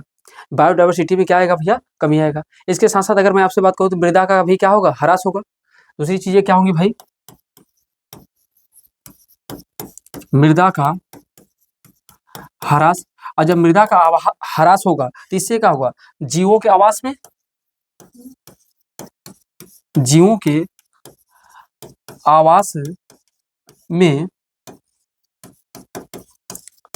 समस्या। जीवों के आवास में क्या होगा भैया? समस्या। जायज़ सी बात है, बताइए। अब जहाँ पे जैसे मान लो कि अभी हमने बताया कि जो रिफ्ट वैली है, सॉरी जो हमारा क्या है, ग्रेट डिवाइन रेंज है, जो कहाँ पाया जाता है? ऑस्ट्रेलिया में। अब पूरा मूंगा चट्टाने हैं। अब ये मूंगा चट्टाने में मान लो भूसंकलन हुआ तो वहाँ जितने रहने वाले जीव होंगे वो कहीं ना कहीं एक साथ दूसरे स्थान में पलायन करेंगे, नहीं करेंगे? तो उनके आवास में समस्या होगी, नहीं होगी? जो वातावरण उन्हें वहाँ मिल रहा है, क्या वही वातावरण यहाँ पे भी मिलेगा? ऐसा तो नहीं है। तो वातावरण में क्या आ सकता है भैया? अंतर आ सकता है। इसके अलावा कृषि के उर्वरकता में भी क्या आएगी भैया? कमी आएगी। कृषि की उर्वरकता में, कृषि की उर्वरता क्या लिखेंगे भैया?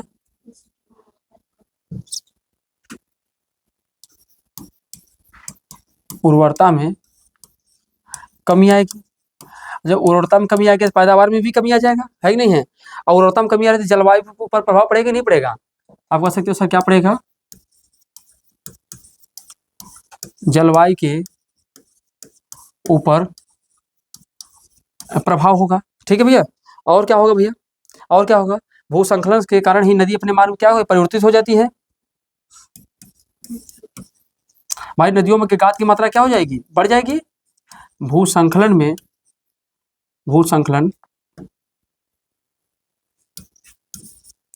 के कारण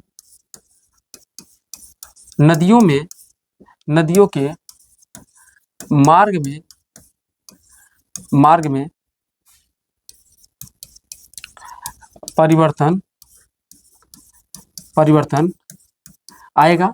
नदियों के मार्ग में क्या आएगा भैया? परिवर्तन आएगा। नदियों के मार्ग में क्या आएगा? परिवर्तन आएगा, जिससे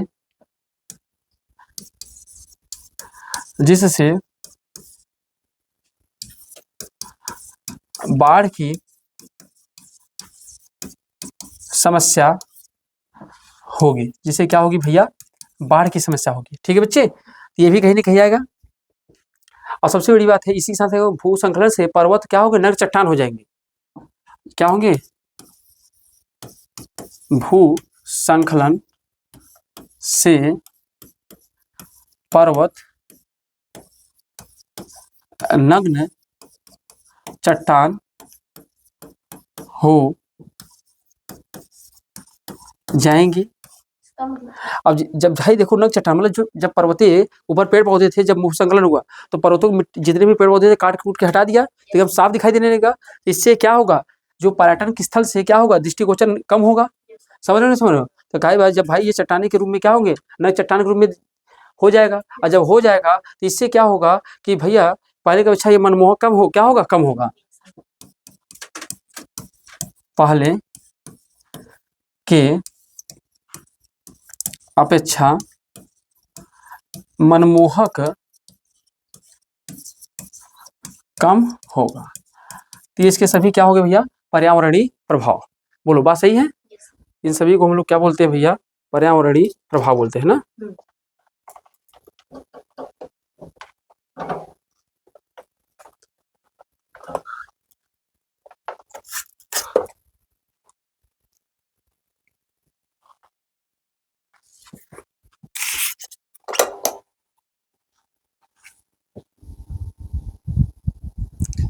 चलेगा, बताइए यहाँ तक की बात क्लियर है?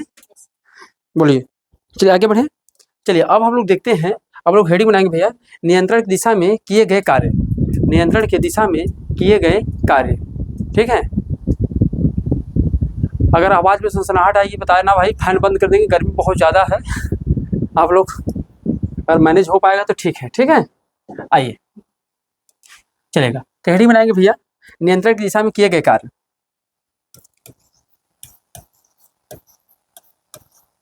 नियंत्रण के दिशा में किए गए कार्य। अब भैया अगर हम ये चाहते हैं, अगर भूसंकलन न हो तो इसके लिए हमें क्या करना पड़ेगा, तो मैं पॉइंट बाय पॉइंट बोलता हूँ, आप जरा लिखते जाएंगे, समझ में आ जाएगा। लिखेंगे नियंत्रण की दिशा में किया गया कार्य, लिखेंगे भूवैज्ञानिक संरचना, जल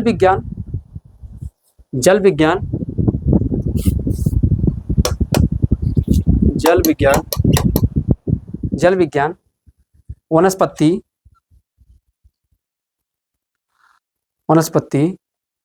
वर्षण की मात्रा,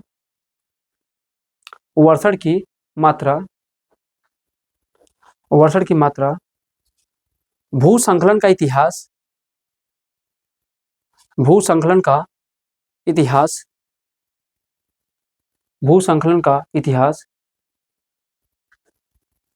आदि के आधार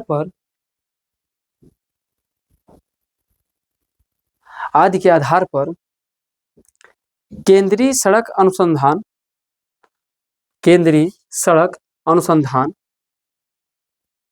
संस्थान के द्वारा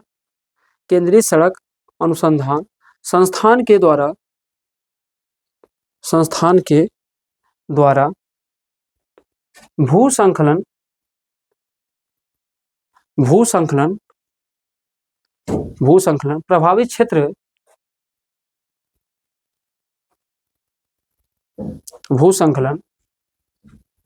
प्रभावित क्षेत्र की पहचान की जाए।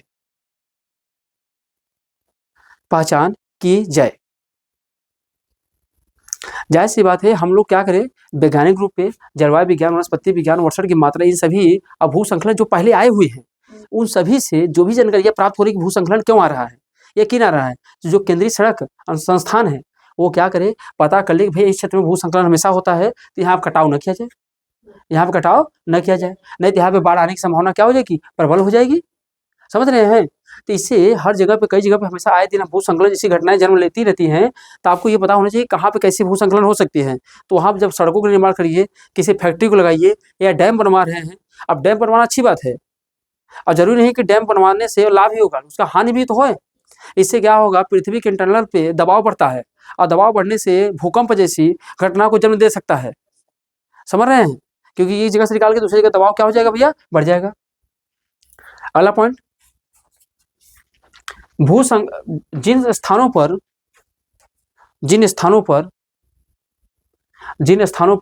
भूसंकलन की घटना अधिक होती है, जिस स्थानों पर भूसंकलन की घटना अधिक होती है, जिस स्थानों पर भूसंकलन की घटना अधिक होती है, वहां पर संरचनात्मक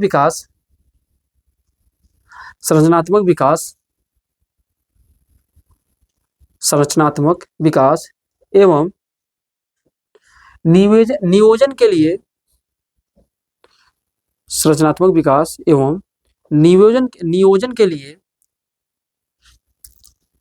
नियोजन के लिए पृथक कानून बनाए जाएं।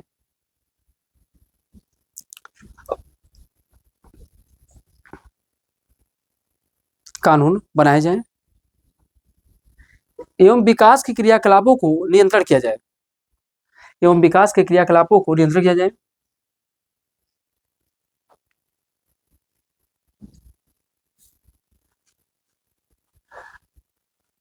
अगला, अब देखो इसी में दोनों कानून हैं, हम समस्या भी देख रहे हैं और उसका निवारण भी देख रहे हैं ना, कि जहां भी जो समस्या होगी उसी हिसाब से उसका निवारण करेंगे ना भैया। तो ऐसा नहीं है, जब पूछे कि आगे की राह या निवारण, तो निवारण में इन्हीं सब बातों को लिखना है ना।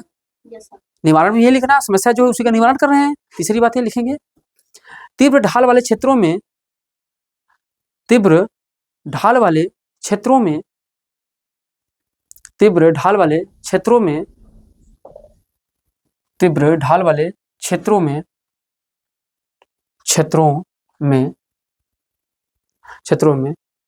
दीवार या स्तंभ का निर्माण किया जाए। दीवार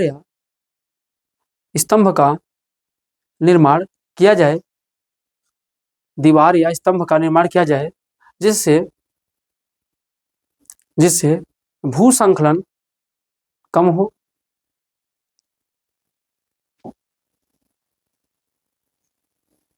अगला पॉइंट लिख सकते हैं भैया। अगला क्या लिखेंगे, वनीकरण कार्यक्रम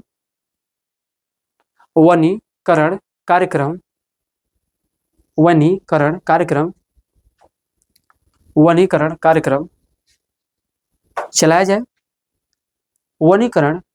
जाए। क्वेश्चन लिख सकते हैं, वृक्षारोपण, मतलब वृक्ष अधिक से अधिक क्या करें, लगाएं। वनीकरण कार्यक्रम चलाया जाए, वृक्षारोपण किया जाए। अब सबसे बड़ी बात है, अब देखिए ये सब चीजें क्या हैं, समस्या भी है, उसका नियंत्रण भी है।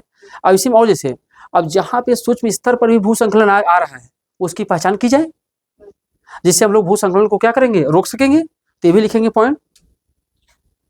सूक्ष्म स्तर पर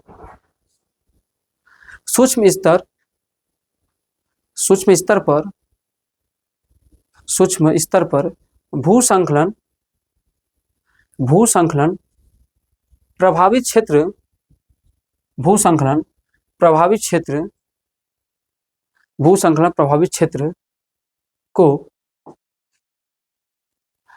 को ऐसे भूसंकलन प्रभावित क्षेत्र की पहचान की जाए।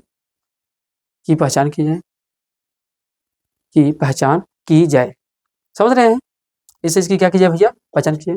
दूसरी बात, जो नदियों के मार्ग को हम लोग क्या कर दे रहे हैं भैया, परिवर्तित कर दे रहे हैं। नदियों के विकास के नाम पर नदियों के मार्ग को परिवर्तित किया जा रहा है, तो विकास के नाम पर नदियों के मार्ग परिवर्तित मत कीजिए, बल्कि जहां पे है नेचुरल रूप से वहीं पर रहने दिया जाए। अब जाहिर सी बात, हम लोग विकास के नाम से भैया नदियों पे क्या करें, विकास कर रहे हैं। अरे विकास के नाम से तुम क्या कर रहे हो, आर्थिक लाभ उठा रहे हो, और पर्यावरण को अधिक से अधिक क्या हो रहा है, दोहन हो रहा है। अब जैसे हम फैक्ट्री बना रहे हैं, हम जानते हैं नदी इधर मुड़ी है, तो हमने क्या करें, हमको मालूम है, जैसे मान लीजिए एक एग्जाम्पल की बात करते हैं, मान लीजिए भैया ये नदियां हैं, अब ये नदी है, अब इस नदी में हमको पता चला कि यहाँ पर सोने की खान है। यहाँ क्या है भैया, सोने की खान है।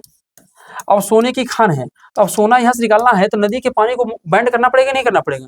तो हमने क्या किया, पानी को हमने कहा कि भाई इस राजस्थान क्षेत्र में हम पानी पहुंचाते हैं, क्योंकि यहाँ पे पानी की कमी है। हम पानी इसलिए पहुंचा रहे हैं क्योंकि हमको यहाँ का क्या निकालना है, सोना निकालना है। तो इससे खनन भी हो रहा है, और प्लस रास्ता जब मुड़ने से अब इस क्षेत्र में बाढ़ जैसी समस्याएं को जन्म ले लेगी। हो सकता है यहाँ पे क्षेत्र में अगर ढलान ज्यादा हो, आपने ध्यान नहीं दिया, कटाव ज्यादा हो जाएगी। तो ऐसे भी बहुत सारी समस्याओं का भैया जन्म हो सकता है। तो लिखेंगे, विकास के नाम पर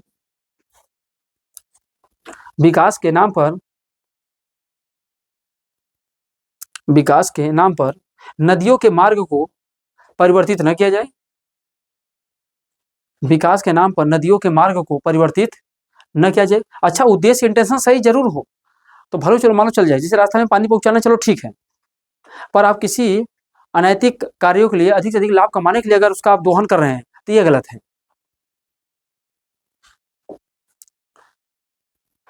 विकास के नाम पे नदियों के मार्ग को परिवर्तित न किया जाए, यही इसकी कमियां भी हैं और यही इसका क्या होगा, सुझाव भी हो गया। अगर पूछिए कमियां क्या हैं, तो विकास के नाम पे नदियों के मार्ग में परिवर्तन, और सुझाव क्या है, विकास के नाम पे नदियों के मार्ग में परिवर्तन न किया जाए, है ही नहीं है।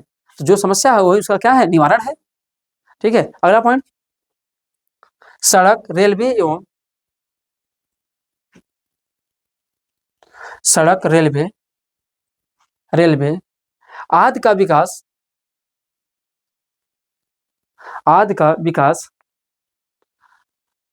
भू संखलन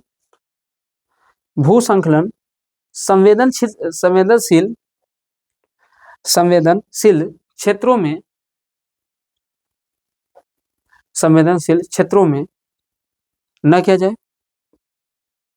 संवेदनशील क्षेत्रों में न किया जाए।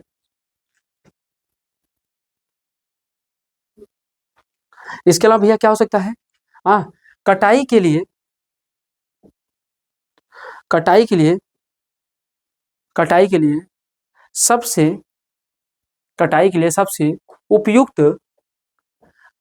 सबसे उपयुक्त तकनीकी का प्रयोग करें। ये काटने वाला धान काटने वाला नहीं भाई, पेड़ ओड़ की कटाई जो कर रहे हैं, जैसे जड़े कम हाँ, कटाई के लिए फेमस है गेहूं और धान ना, है तो है, इसमें कोई दो राय नहीं। हाँ, तकनीकी का प्रयोग किया जाए। इसके अलावा भैया अनिवार्य बीमा की सुविधा प्रदान किया जाए, अनिवार्य बीमा की सुविधा प्रदान किया जाए। जैसे भू संकलन में जो लोग की मृत्यु हो जा रही है या जो उस क्षेत्र में रह रहे हैं जहाँ भू संकलन आने की संभावना है, तो उसके नाम से बीमा रहे सरकार, उनके परिजनों को मरने के बाद कुछ लाभ तो मिल जाए, या शरीर के कोई अंग भंग हो रहे हैं उनको इलाज के लिए पैसा भी तो मिल जाए, समझ रहे हैं। तो इसके लिए क्या होना चाहिए, क्या भैया, अनिवार्य बीमा की सुविधा प्रदान करना चाहिए। और क्या करना चाहिए भैया, सामुदायिक, अगला पॉइंट, सामुदायिक जागरूकता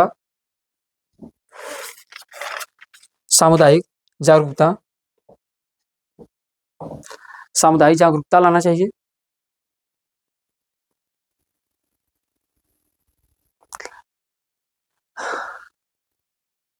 प्रशिक्षण के लिए, अगला पॉइंट, प्रशिक्षण के लिए परमाणु विस्फोट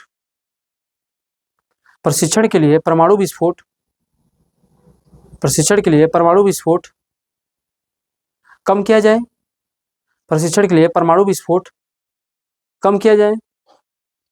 है कि नहीं है।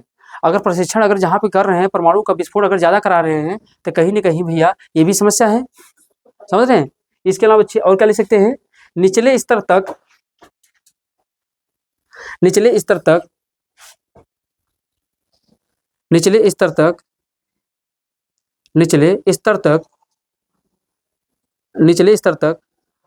आपदा प्रबंधन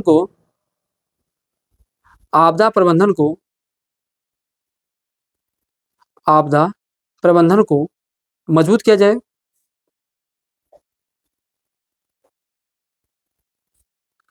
जो आपदा प्रबंधन है, जो इस पे काम करेगा, जो समन है उस पे काम करेगा, ये अधिक से अधिक क्या हो, भू संकलन के लिए क्या हो, हमेशा तैयार हो। इसके अलावा भैया भू संकलन संवेदनशील क्षेत्रों में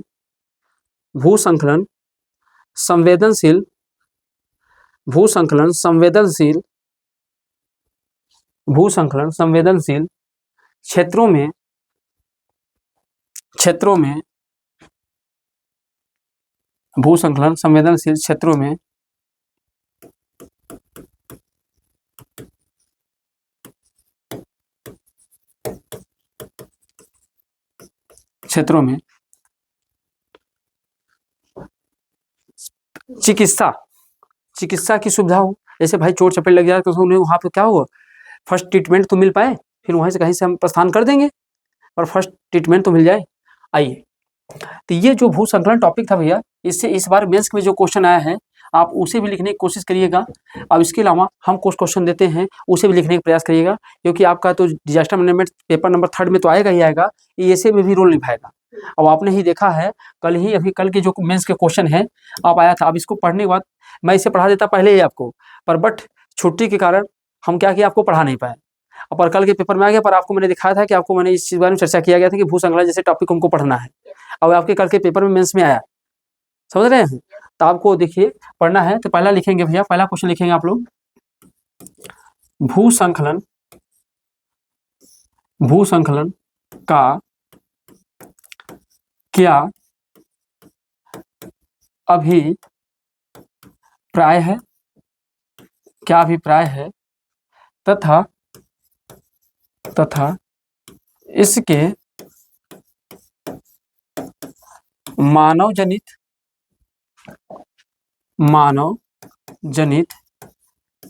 एवं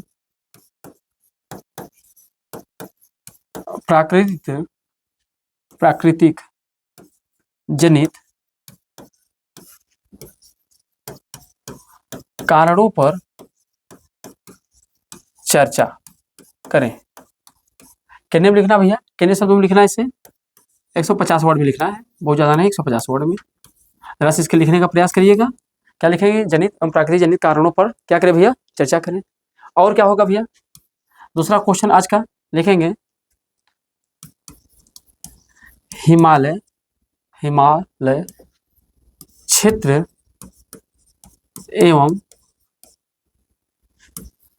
एवं प्रायद्वीपीय क्षेत्र में भूसंकलन के आने में क्या अंतर है?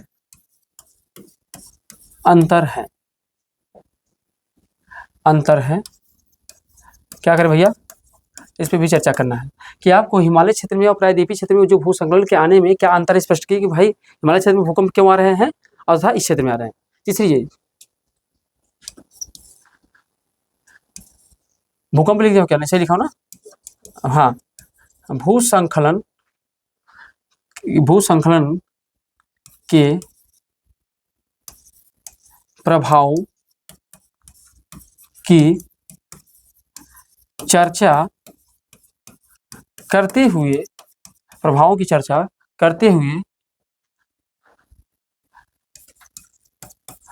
आगे की राह पर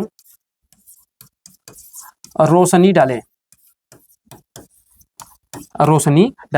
कि भूसंकलन के प्रभाव की चर्चा करते हुए आगे की राह पर रोशनी डालें कि किस तरीके से भूसंकलन को हम रोक सकते हैं ना। तो ये 3 आपके मेंस के क्वेश्चन हैं। ये पहला वाला क्वेश्चन तो आपके पेपर में आ चुका है, कल के वाले में ये 2 क्वेश्चन मैंने नया निजात किया है। हो सकता है आपके जीएस पेपर जो 3rd का मुद्दा है उसमें एक क्वेश्चन देखने को मिल जाए। ठीक है, तो मिलते हैं कल अगले क्लास में। और कल हम लोग अगले क्या करेंगे, अगले आपदा को लेकर आपके समक्ष उपस्थित होंगे। इसमें आज हमने क्या भूसंकलन पढ़ लिया, तो कल हो सकता है बाढ़ वाले टॉपिक को या भूकंप वाले टॉपिक को हम लोग क्या करेंगे, पढ़ेंगे। तब तक के लिए सभी को जय हिंद, जय भारत।